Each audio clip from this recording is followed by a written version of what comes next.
Hey guys, my name is Tara Reid, and this is my final research project for social work 4782. And my practicum was at Utah Foster Care. So my research question is the efficacy of virtual consultations versus in-person consultations when measured against the number of training enrollees, and really deciding which is more effective. So a little back history with Utah Foster Care.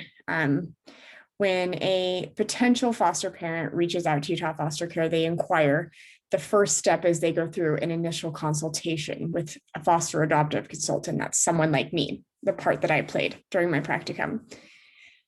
During that consultation, you ask a lot of intimate questions and really get to know the person and figure out if this is going to be the right fit. Now, prior to March 2020, so prior to the global pandemic, all of these consultations had been in person. So come March 2020, everything goes remote overnight, and all of the consultations now become virtual. So now that the global pandemic is nearing its end, we hope, fingers crossed, Utah Foster Care really wanted to know, hey, what are the difference in the numbers? How effective were virtual consultations versus in person? And did we have the same amount of training enrollees? And so that's what I decided to research for them. So according to the literature, there's just not a ton of evidence. There's not. And I think that has to do with the whole remote style, although it's not new. It's new in a sense of the whole world flipping and becoming remote. And so there's not a ton of evidence that really supports the idea that virtual interviewing or consultations are more effective. However, there are some pros of virtual consultations that I found throughout the literature. And although my experience is anecdotal, my experience does reflect the pros of the virtual consultations. Saves time and money. So none of the consultations that I conducted, I didn't have to drive anywhere. My clients didn't have to drive anywhere. We didn't have to spend money on gas. We were able to avoid traffic. And I think overall it's somewhat less intimidating rather than being face-to-face on a couch.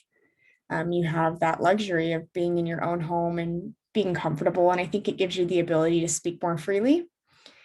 So overall, greater flexibility. The cons of virtual consultations, it can be somewhat harder to build that rapport. I mean, talking, to someone through a screen, it can be a little bit more challenging, and it's more difficult to recognize body language.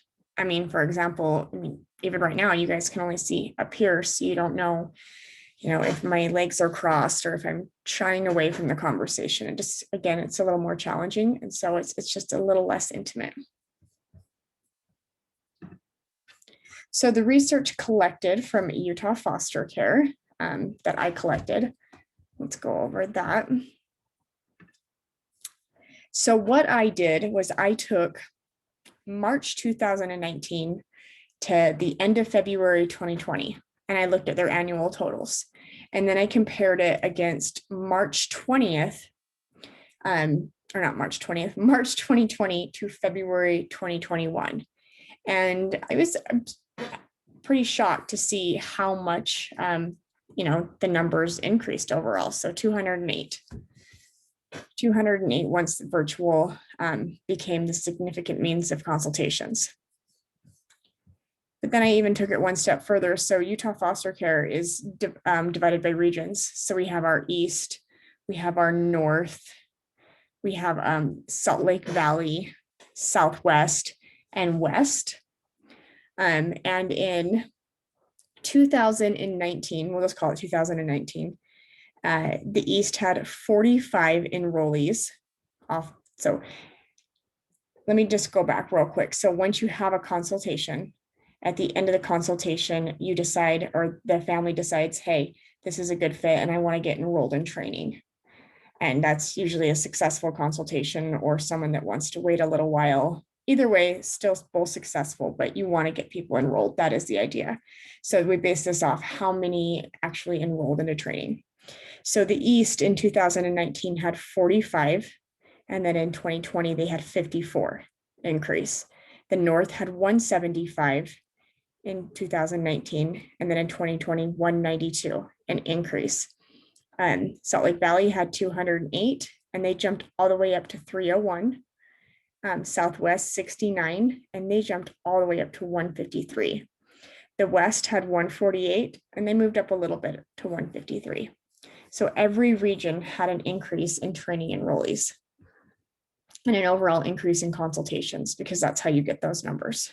The more consultations you do, the more likely that you are to have those potential faster families enrolled into training. So let's look at it from a percentage standpoint. So when you look at, let's start with the East. So their number was an increase by 9, so roughly 20% increase in the East. In the North, it was a 10% increase. In Salt Lake Valley, it was 45% increase. In Southwest, it was 122% increase. And then in the West, about a 3% increase. So, and then in numbers, in the East, it went up by 9 total enrollees. North, 17. Salt Lake Valley, it went up 93. Southwest, 84. West, 5. So for a total of 208 in Utah, 208 more families enrolled into training. So really, when you break down those numbers and you break down the regions, in conclusion, the number of training enrollments significantly increased throughout all regions. However, the research is limited to, I'm sure there are other factors that could have played a part. So again, that's the limitation of the research, and what needs to be further research and to figure out more of other reasons and other factors that could play a part. Thank you for watching.